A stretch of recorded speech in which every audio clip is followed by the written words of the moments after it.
Thank you so much. Great to be with you. You know, I'm an entrepreneur and really glad to have an opportunity to speak. Saw that President Bush was here last night. Was he great? President Bush was a candidate of mine back in 1983 for a search I was doing for the commissioner of baseball. And when I first talked to him, he said, Bob, he says, and he would always call me Bobby Boy. He has a nickname for everybody. And it endears you to someone to have a nickname, doesn't it? It's especially about sons and daughters. Something very important that you should have for your sons and daughters, your nickname. You're who? I couldn't call this the power of friendship because I got 2,700 best friends on Facebook. But today, I'm going to show you something that's so close to you that you've never seen before because it's got to be so simple. I want to start with this thought right off the bat that we try to be reasonable as entrepreneurs.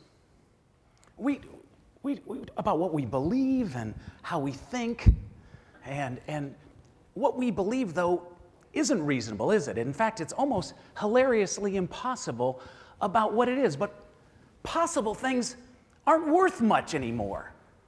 It's the crazy, impossible things that make us and keep us going. Today, I want to show you a picture of something crazy impossible. I always grew up stalking Arnold Palmer. Anybody love Arnold Palmer? I mean, Arnold Palmer, that's me. That's a picture of me when I was a kid. My dad and I would go everywhere Arnold Palmer went. We were part of his army. Because my dad was an entrepreneur, he wanted me to see some things in an individual that he wanted me to mirror. He wanted me to follow this whole concept of what great people do and what they're able to think because they're risk takers. Arnold Palmer was one of those guys. And in that day, we were at the Bob Hope Desert Class. There's a picture of him at that day, and he's a stud of a guy. He smokes a shot on the 16th hole, and all of a sudden hits it into the woods. And back in those days, they didn't have ropes. So Arnie comes over at the 16th hole, and he drops the bag, and he's hitching his pants, and, he's got the cigarette, and he throws the cigarette, and he just oozes with charisma. And, great people have this kind of personal environment that I always say in executive recruiting. I can tell minutes before you walk in who you are and what your personality is like. So they walk over, and the caddy's surveying the situation for Arnie. He's in the woods. It's 240 yards underneath this tree. He's got to hook it left, then all of a sudden to a green that's tight, tucked in with traps. And the caddy looks at him and says, now listen, Arnie, hit a wedge. Hit a wedge right out there. We'll get back in the game. We're okay.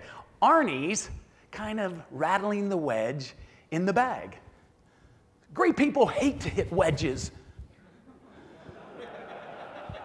It drives them mentally insane. So he gets great energy from all the people around him. And he's rattling the wedge, and slowly, standing over here to his left is my dad and I. And he's rattling the wedge, and slowly he turns his head to his left to get some energy, and there's my dad and my dad does this. The caddy goes, I saw that! Don't look at that man, hit the wedge, hit the wedge.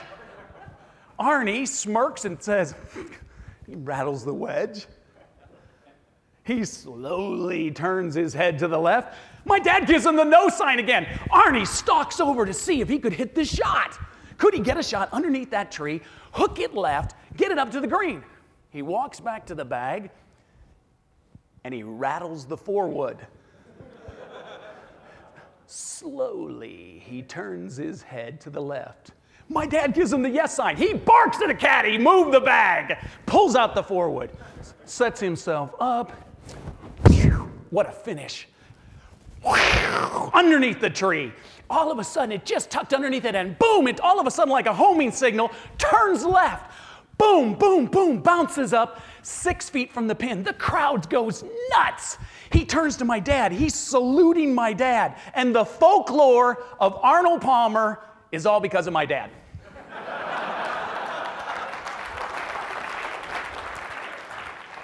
What is it about great people? Do they do some things that other people aren't willing to do? I looked at these four that we just had up here. They are not okay with doing reasonable things. They've looked at life and said, I want to be on the edge. I want to get excited about life. Well, holy cow, we've all of a sudden lived a life a lot of times doing this road all by ourselves up in this beautiful place. We're having a great time. I don't have to think about the poor people in Honduras. I don't have to think about the 15 million people out of a job today. The 69% of the country that believe that a bad day at the beach is better than a good day at work. The 80% of the country that's not using their number one talent. So we're spending billions of dollars training people in jobs they don't want to do. The 60% of the country that's getting divorced as a result.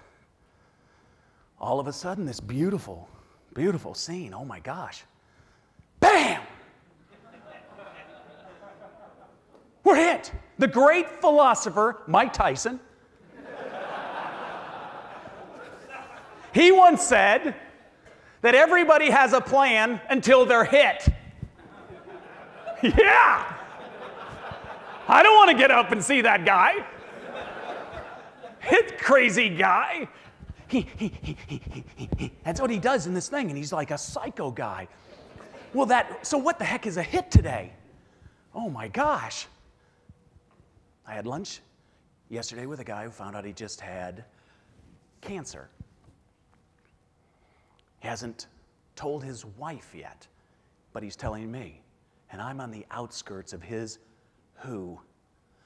The people who in your life who matter most. I just met with a person the other day whose son is in deep trouble on drugs. To numerous friends who call me every day, who tell me, I just lost my job, my self-esteem is in my job. Who are all these people? Do we care? Of course we do. They're our friends. You were created to do life with your friends, to help your friends. But our life has thrown us a curve. It's smacked us because we were told that friends in business are taboo. Give it the Heisman Trophy, push away. I really can't talk to you right now. I'm really busy. I'm going to be with influencers. Maybe President Bush, because I saw him last night, he'll actually help me. What? He doesn't know you. Try calling and see if you get an answer. You're out of your minds. Listen, what used to work doesn't work anymore.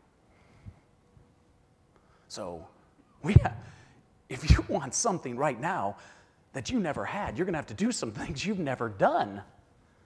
If you don't have a plan for your life and for your kids and for your aging parents, if you don't have a plan, someone's got one for you.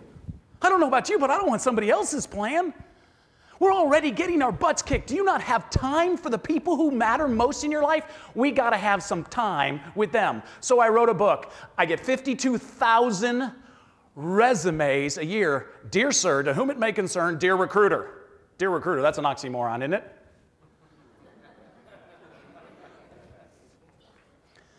I want you to take everything you've ever heard about networking and throw it out. Dump it. Expel it. Kiss. How many people here from New Jersey? The Sopranos said, forget about it.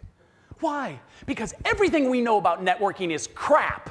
It's been told a lie to us because faceless websites, handing out business cards to strangers, and sending out recruiter stuff, job fairs. What?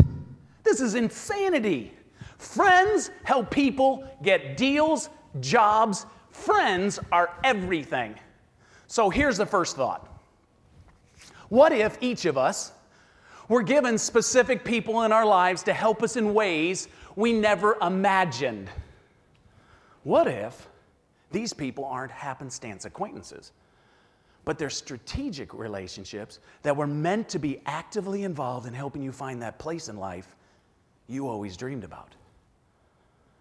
See, I think we miss the whole simplicity of destiny. What if finding our next job, helping us find our mate, helping us all of a sudden get our mom into a hospital, isn't about who we don't know, but whom we've neglected?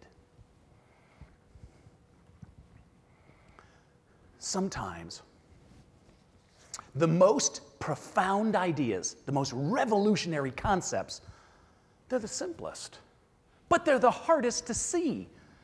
What I'm going to tell you today is that you already know everyone you need to know. We're not going out to a bunch of people we don't know. Strangers aren't helping you in your crisis at the time you need it most. The people you even actually think you know, you're not even actually spending time with. Everyone comes up and says, hey, Bob, we're old friends, da-da-da. What's my wife's name? Been in my house for a barbecue? Come on, let's go deep this year. Let's stop this crap that everyone's been calling, because friendship today is disingenuous. It implies something that it's not. It implies friendship when it means mere acquaintances. There's a hierarchy of thought that's a mind blower. Think about this. You go in for a deal, you go in for a job. You know, they're the same. The reason I can show this so much is that I'm an executive recruiter. My dad started a firm in 1967 out of McKinsey. We're one of the major firms. We have Chicago, New York, LA, San Francisco, 15 countries in Europe. We're a hidden hang. Korn Ferry's not around. Russell Reynolds, all this. We're the firm. We're going, heading down. Everything's hitting fast. And all of a sudden, we're just like pressed onto this thing. And I've got to go sell you on giving me a search. I need your chief financial officer search. So I got to sell you. And then I sit on the other side, and you're my candidate for the CFO, and I get to watch you make your pitch to me. It's the same. Identical. Here it is. There's 4 things that everybody thinks about when you walk in the room. You're trying to get your kid into school, you're trying to do anything you network for, you're trying to raise money. All the guys up here who are trying to raise money, do funds, everything that they're trying to tell you is all about the power of who. It's the craziest thing in the world. Everything's about who, and it's not about what. So here's the 4 things everybody thinks about. How do I know you? I wonder who referenced you and why you're here. Do I like you? Do you understand my needs? Are you the most qualified? It's like getting the test answer before the test.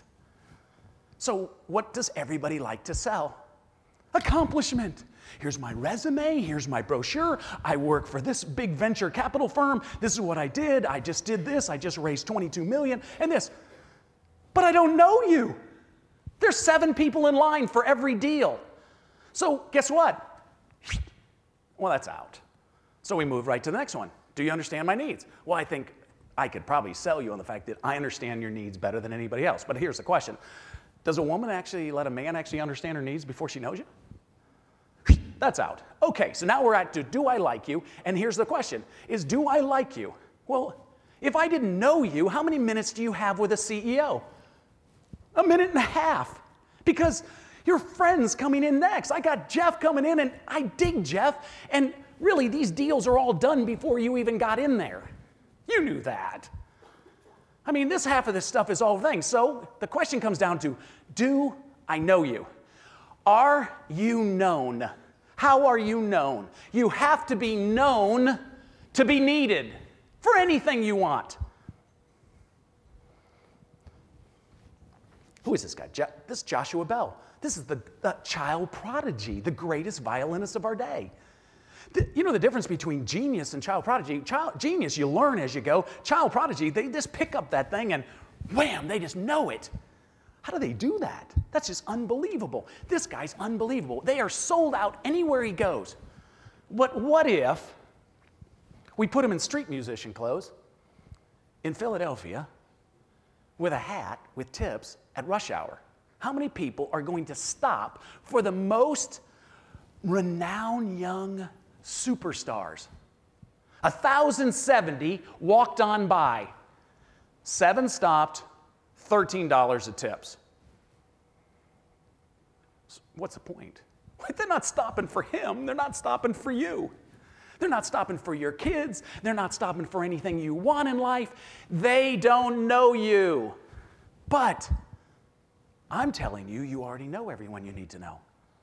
I'm telling you that you got who?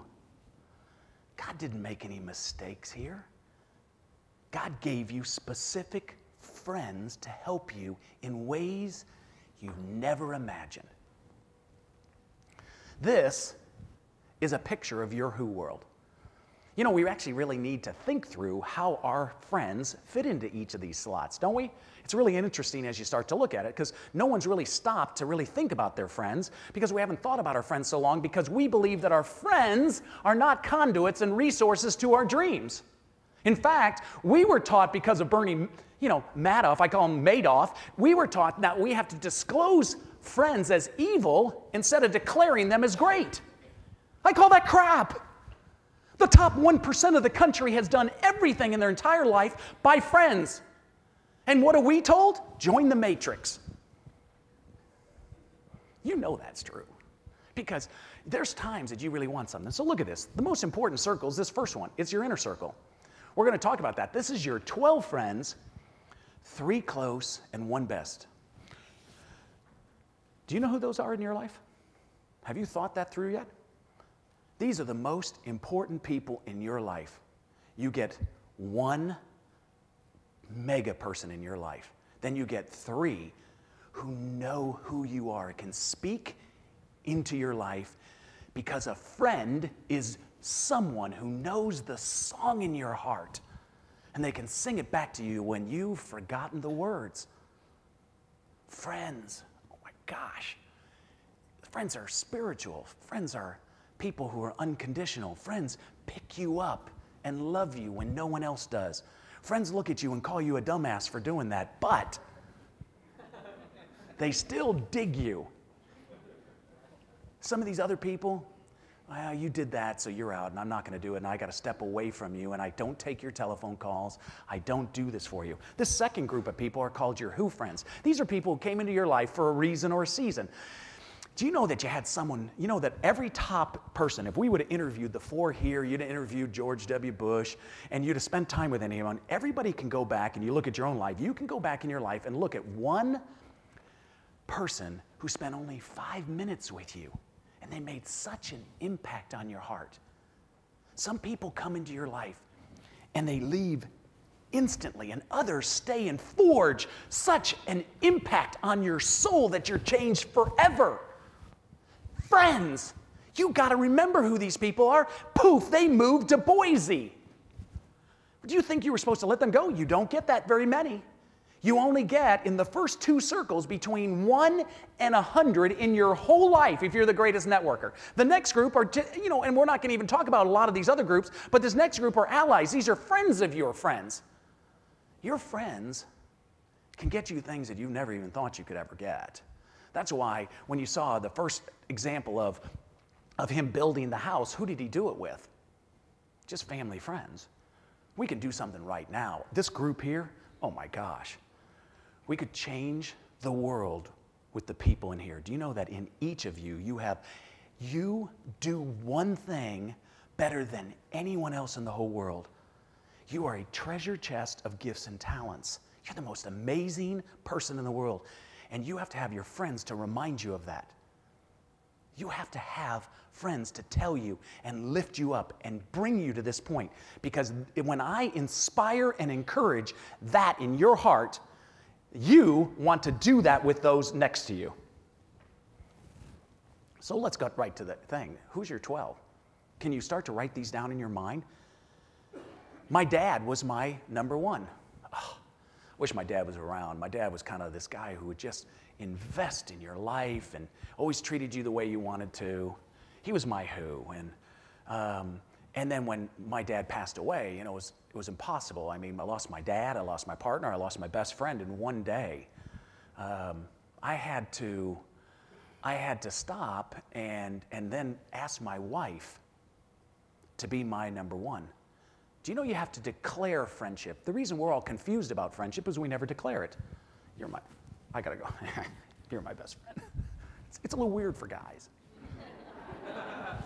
It is. It's just a little weird. I mean, except if we're like at a football game and we like all over each other and we're jumping, we're high-fiving, we're low-fiving, we're doing stuff. You're licking my ear. I mean, it wouldn't matter. I mean, you guys are into this stuff at the highest thing, at the level. Women, they get this because women have a sixth sense. Women are just spiritual. Women understand friendship. But after the age of 35, men stop having friends. Big mistake. Monstrous, huge. You got to know these people. You have to declare your 12 because your 12 are everything. Listen to me. Jesus had 12 friends, 3 close, 1 best. Everyone knows who he is. 2,000 years later, still doing deals. You got to come to grips with this. This is a crazy thought, but I'm telling you, it's unbelievable. So go back. This is your next circle.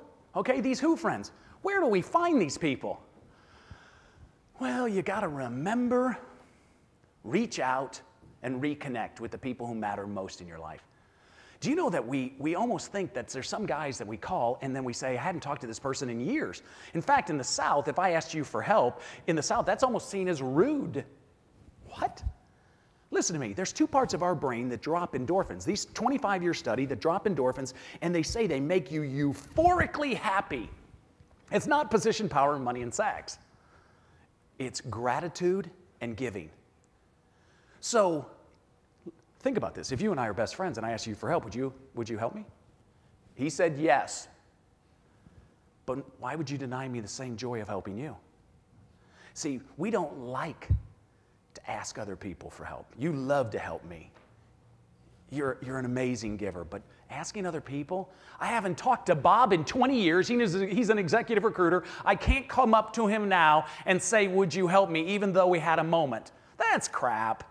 What are you talking about? What do you do? You think I got like Alzheimer's? I can't remember you? No, your friends remember you. Once someone takes a place in your heart, this is the phenomena. Once someone takes a place in your heart, it never leaves. Now you know that resonates in your heart. See, friends are different than acquaintances. Friends help you now. Acquaintances wish you well. How many people love this movie? Oh, this is a movie. So listen, you're all a bunch of George Baileys. That's who you are. George Bailey was just about to get out of Bedford Falls when all of a sudden his dad dies. So, oh my gosh, does he leave the town and his savings and loan to the evil Mr. Potter, or does he jump in and save it because he's an entrepreneur? He jumps in and saves it, builds a wonderful life. The whole town thrives. Everything's great until his partner, Uncle Billy, loses a large cash sum. All of a sudden, Mr. Potter steals it. Here's where we are. So the big question, this is the whole point of the movie. Does he go back to his friends? The people in life he built the whole town for. Does he go back to his friends and say, I need your help. We messed up. We lost this whole bit of money. No. He goes to Potter. The one person in life you know is not going to help you. It's human nature. We're doing this. We go get loans from people who are bad people.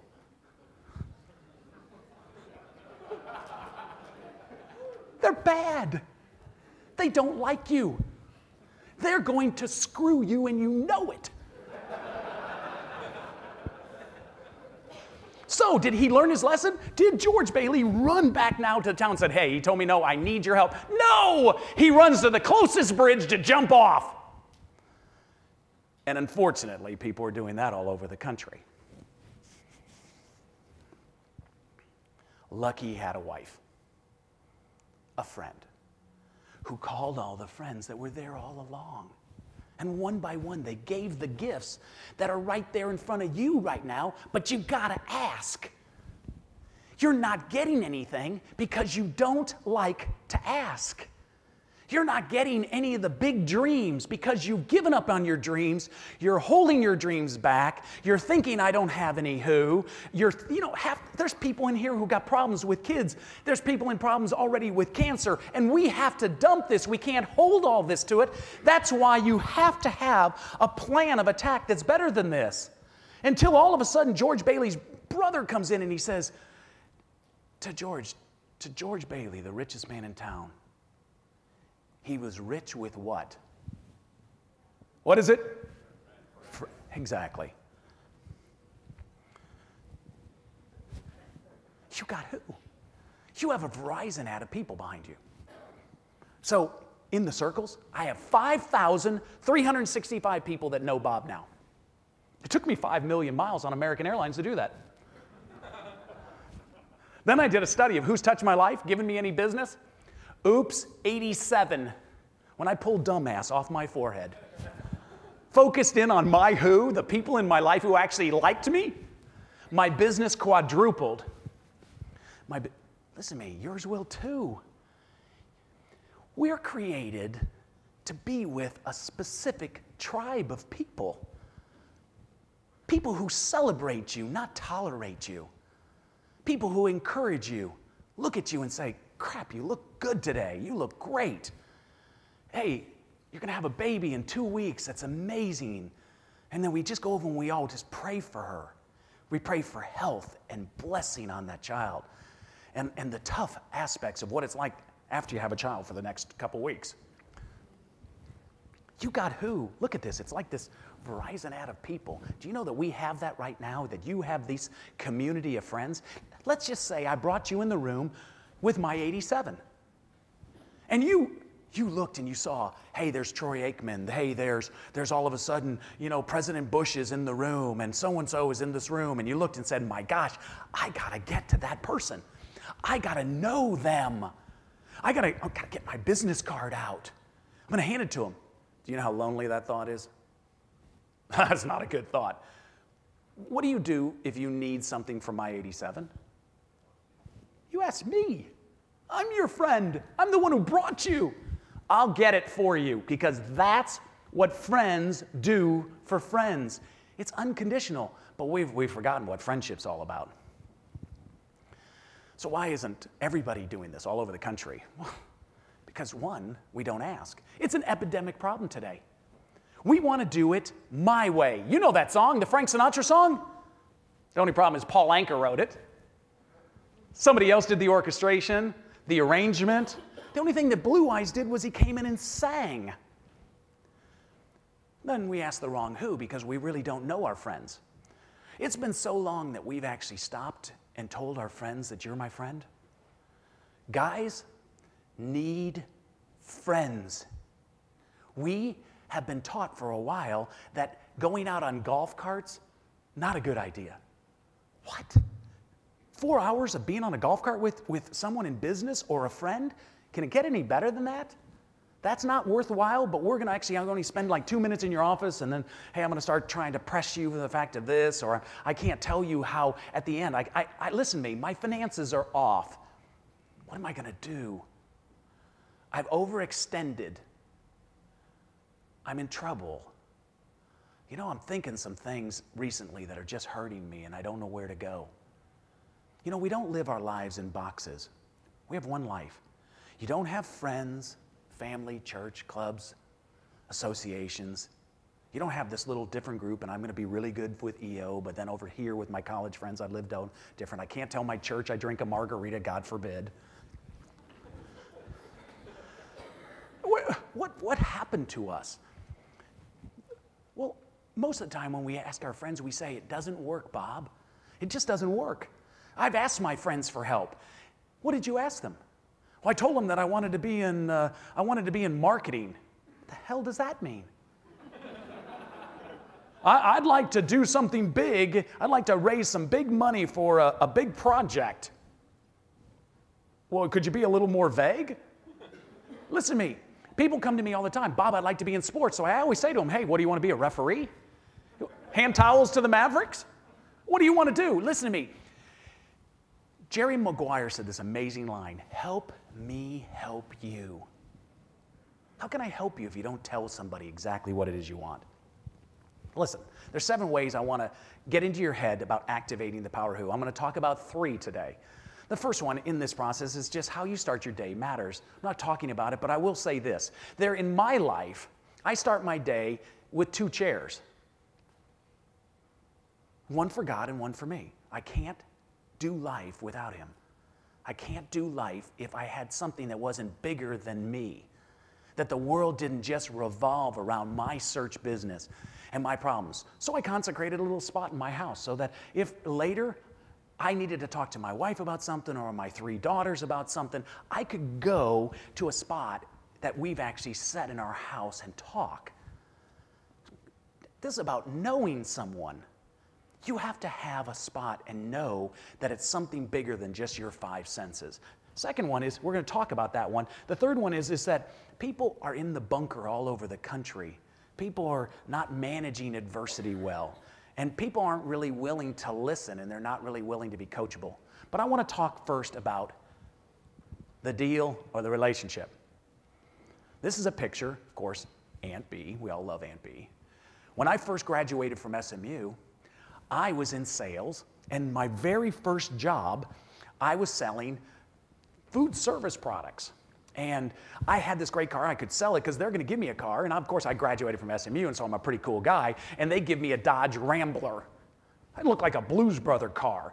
I mean, it was unmarked. It was terrible. I'm going out to Lubbock. I'm going to go to this food service area. And in this area, this school district in Lubbock, I'm going to sell chili to a woman who looks just like Aunt B.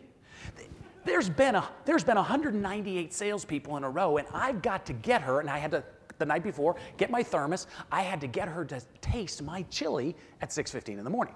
And so I'm actually pulling out my thing, and I said, hello, Mrs. Perkins, nice to meet you. And I'm opening up this big old dorky sales bag like I'm the stupidest person in America. And I'm sitting in this little cubicle, and I open up my chili, and I start to roll in, and she goes, what are you doing, son? I have this chili, and I was going to do this. She goes, it's 6:15 in the morning. I'm rolling it back, and I'm going to give her a product sheet, and she stops me and says, do you drink coffee?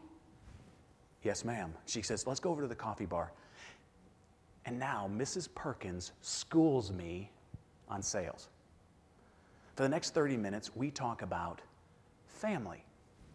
We talk about grandchildren, friends.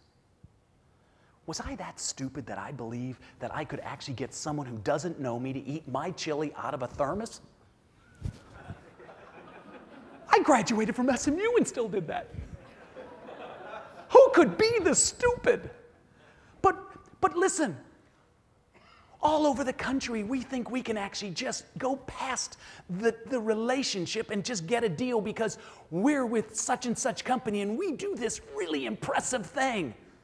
Bull crap. It's about relationship. It takes, the National Sales Association says it takes 5 times to call on someone to get their piece of business. 50% of Americans quit after the first call, 30% quit after the third, 10% quit after the fourth, and only 10% ever give them the goal.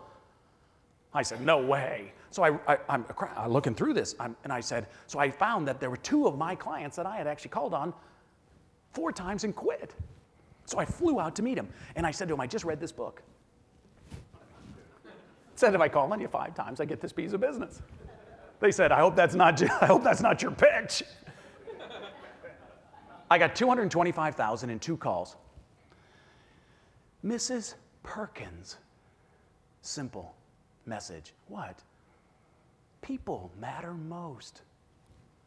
Do you care about people? Do you care about your kids when they stop in and come talk to you and you're really busy? Do you care about your wife when she talks and she's got something going on? My oldest daughter is getting married a week from today. My wife has lots of things to talk about. And don't get involved in the finances. That's not something she's even telling me about. But this is a tense time, isn't it? Tense time having a baby. Tense time with the fact that you're here and you're out doing business and you're somewhere else and you want to call your friend or your mom or your daughter and just stop and say, you know, did I tell you today that I love you? Did I stop just today to stop and tell you how much you matter to me? That you're just the love of my life. Do you know that once you have a really great kiss, all other kisses are just okay? A hug matters. I mean, I have some guy friends of mine who come up and they just love you so much they'll kiss you on the cheek just to make sure you understand. Do you know that the most impressive thing I look about each and every person in here, if I'm interviewing you, is how you introduce your friends next to you. How you introduce your daughter. listen to me, I have one of my daughters here, Jenny. She's the love of my life. She's successful. She just got into her dream. She's now going to all of a sudden get her master's at SMU, and she's going to get it in education, and she's so excited about it. It's such a great thing to be on your dream. I got one of my right-hand people here, Katie, who's been with me for 6, 7 years. She's just, everything she does, she touches, it turns to gold. How you introduce your who. I'd rather do something with them than anybody.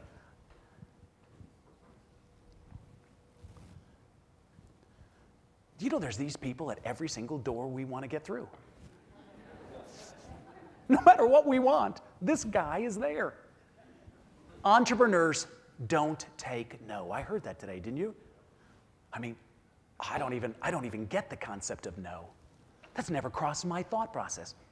The concept that I have is this guy. So let me tell you a story. When I was young, my dad, again, is always schooling me, as you should school your kids and teach them. Because if you can teach your kids while they're young, they will end up coming back full circle and doing all the things that we're talking about.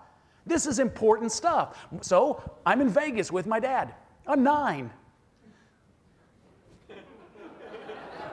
Were you not in Vegas? At 9? But back in those days, it wasn't the same kind of Vegas. Well, maybe it was. But we're there at 9, and my dad, after seeing Frank Sinatra, we're at the Sands. My dad says, let's go, Bob. We're going back to see Frank Sinatra. There's the guy. He's there. He's at the door. My dad walks up and says to him, hey, Frank Sinatra. And he goes, no. Tell him Frank Beaudine from Chicago is here with his son. He's not seeing people. Look at me. My dad looks at him now. Look at me now clearly. Tell him Frank Beaudine from Chicago. Now the guy's got to start thinking. What if he knows him? What if Mr. Sinatra gets pissed at me? What if this is a big problem? So he goes back. All of a sudden, he's back. The doors are closed, etc. And of course, my dad doesn't know Frank Sinatra. There's no Frank Sinatra thing. My dad just loves Frank Sinatra like he loves Arnold Palmer. Come on. So all of a sudden, the doors are open. Frank Sinatra walks out to my dad and goes, Frank, how are ya?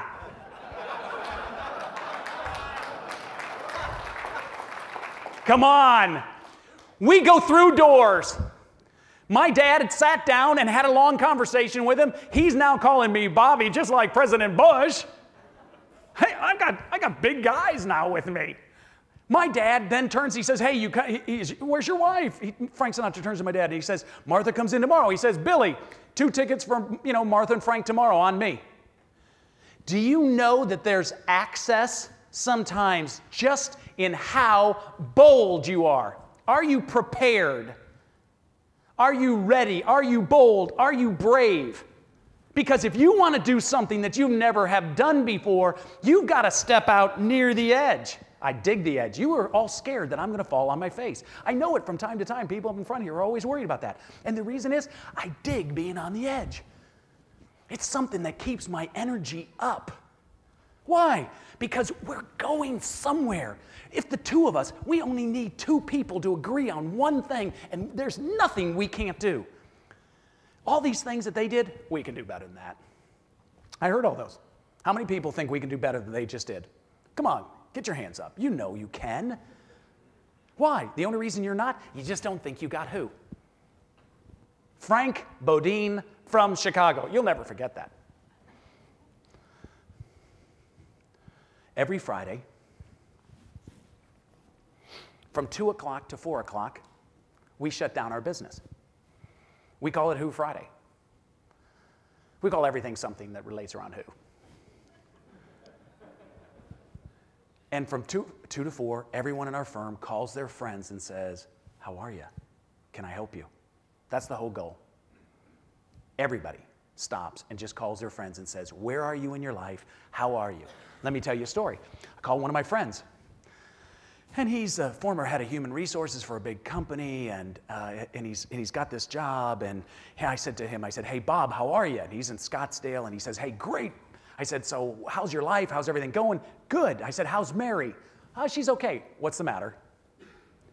And he goes, well, you know, Bob, my son's a paraplegic. And He's 23 and he only lives to 31, and Mary's not getting enough time with Larry. There's just not enough moments. And she's starting to lose it. I said, so what does Larry like to do? Oh gosh, Bob, he sees his wheelchair as a race car, as a NASCAR. And he says, I said, who does he love? Dale Earnhardt Jr. Everything all over his place is Dale Earnhardt Jr. He digs it. It's so unbelievable. And so I said, have you been to the race? It comes up in 3 weeks, Bob. He says, I go. We sit up in the handicap area. Does Mary go? No. I said, have you ever been down to the pit? Can I do that? I don't know if I can do that. I mean, I said, I'll call you back. I call up immediately Dale Earnhardt Jr.'s agent. I said, hey, Tim, hey, Bud, can we do something colossal? Does Dale Earnhardt Jr., is he a moment maker in someone's life? Would he jump up and do something bigger than big for Mary and Larry? And he says, yeah, Bob. I said, no, listen to me. I'm talking about big because if you don't, I know Jimmy Johnson's agent. You got to have a little leverage here, right? I got some who. You got who. But you've got to leverage it a little bit. And then we're talking about moments here. He goes, no, he'll jump in. He'll do this. I said, great. All of a sudden, Cheryl and my wife and I were in Cabo, and all of a sudden, they're bringing Larry. I made one call. They're bringing Larry down to see the car and Mary and him. And all of a sudden, they come up, and then all of a sudden, Dale Earnhardt Jr. comes running out, and he's got this Polaroid. Larry! Boom! He takes his picture. And he looks at him, and he takes the Polaroid, takes out the thing, and then he goes, flips it over all of a sudden to his guys, and he looks over at Larry, and he's going, Larry, come over here, look at my car. And he takes him over to this car. He says, is this not the coolest car in the whole world? And Larry's like going, ah. His mom's all of a sudden excited. He's got the energy, and it's all amping up, and everybody's getting excited. And he's showing like this. He says, look at that. That's your picture. This is you, Larry. And he takes the flip of his visor, and he puts it in, and he goes, you're driving with me today. And all of a sudden, a wave rolls in over Mary and Larry. And he says, put on these headphones. When we go around today, I'm talking just to my team, Mary and Larry. You're part of the Earnhardt team. I'm going to speak to you, and we're going to go around it, and we're going to kick butt. He takes off his jacket, puts it around Larry, signs it, grabs a jacket out of the back of the car, and he puts it around Mary and says, look it, let's go now.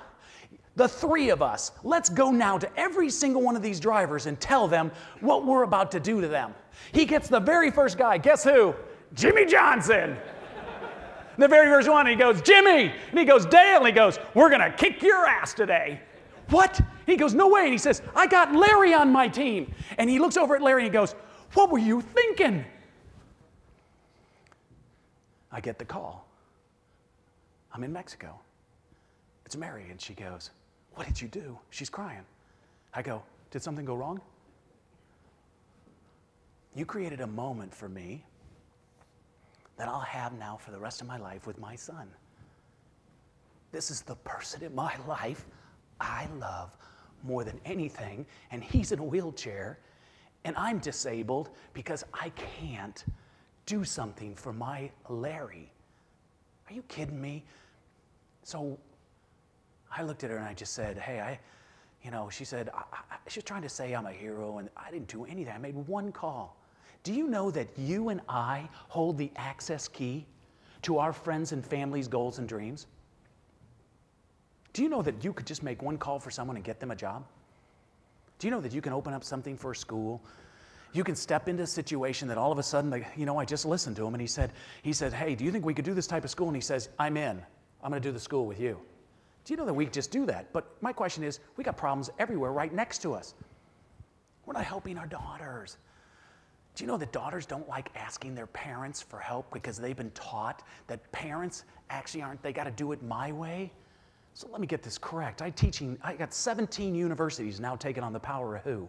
17 now. I'm teaching all over the country and teaching kids that parents are your access keys. They're not going to do the job. They can open a door for you.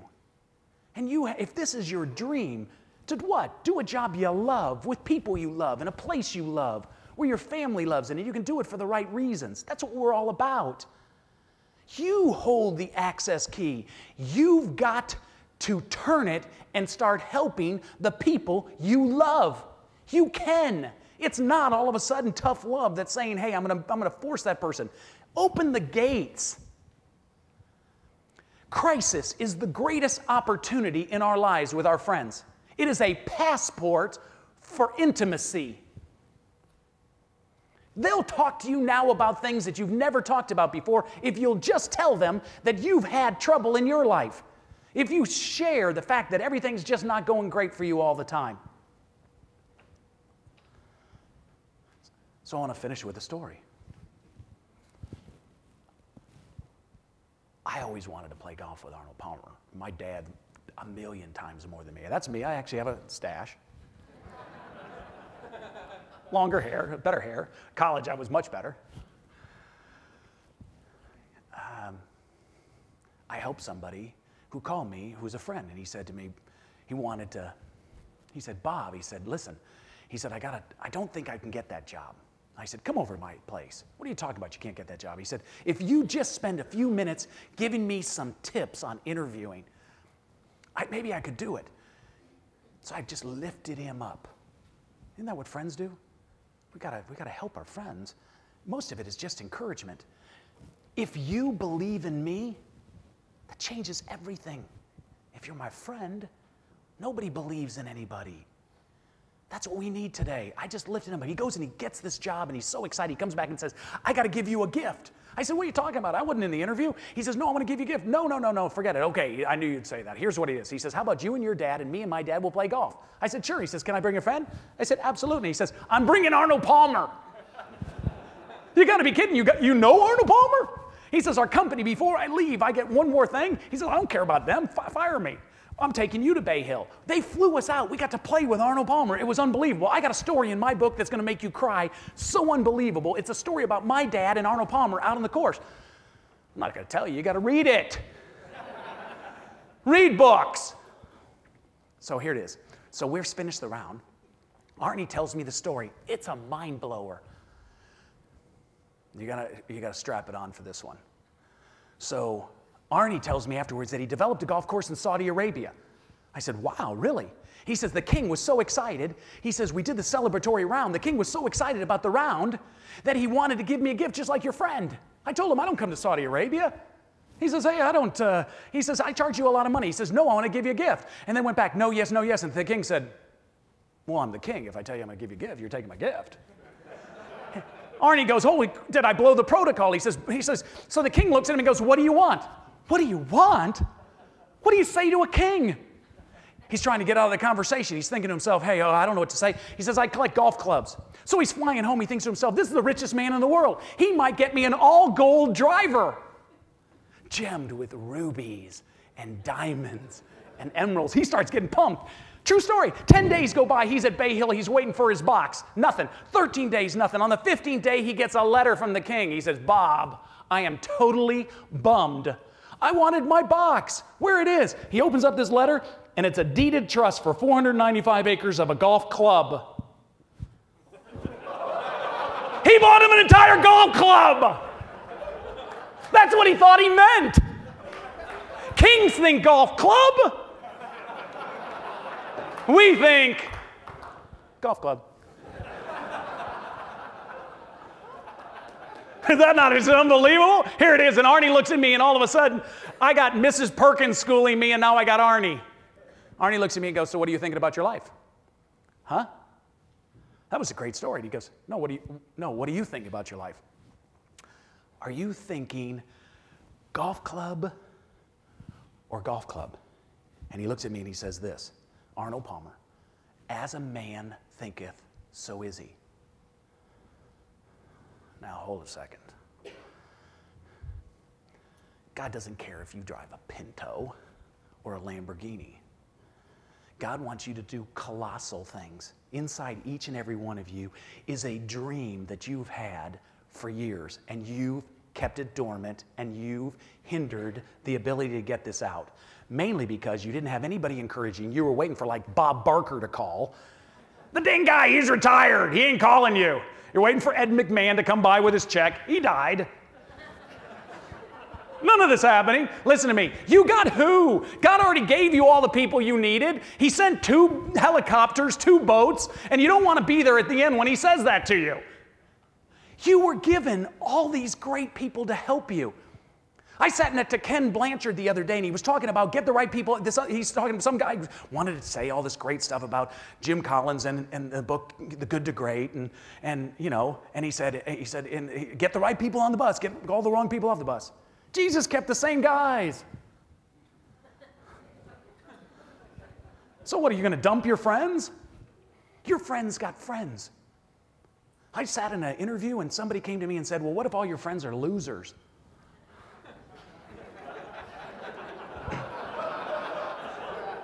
I looked at her and I said, Mary, listen to this. I said, my dad was out of work for 8 months.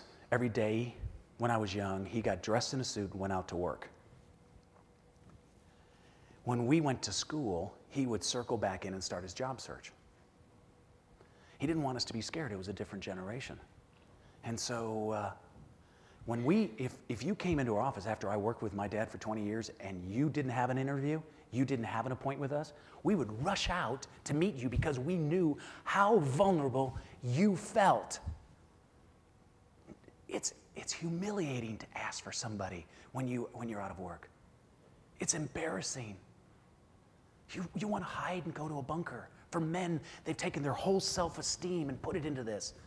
I don't want to ask somebody to help me with my company to give me the first round financing. I don't want to ask someone over here.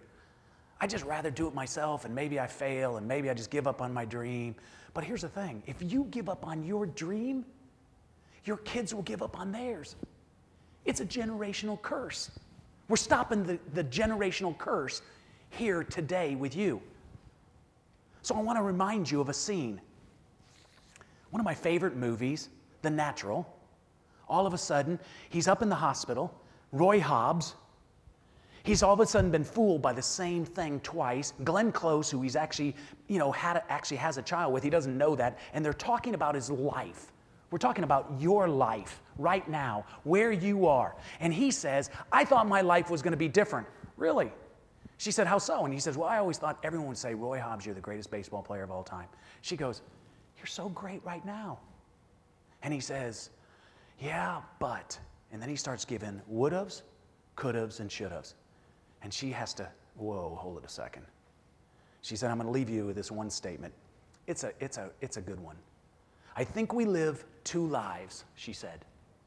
I think we live 2 lives.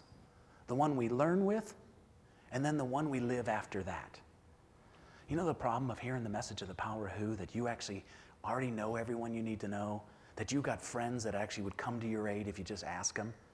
The fact that you could be that friend to help someone is once you know something, you got to activate it. You got to live it. Now listen, the most impressive people in the world are people just like yourself who come out, leave where you are, try to learn more, try to become better, try to become inspired. You know, today is something that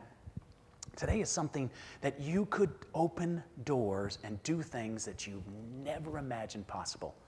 And I am telling you today that you have permission to go do that.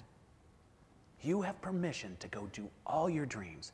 You're never too late or too early to get back on your path. God bless you all. Thank you so much.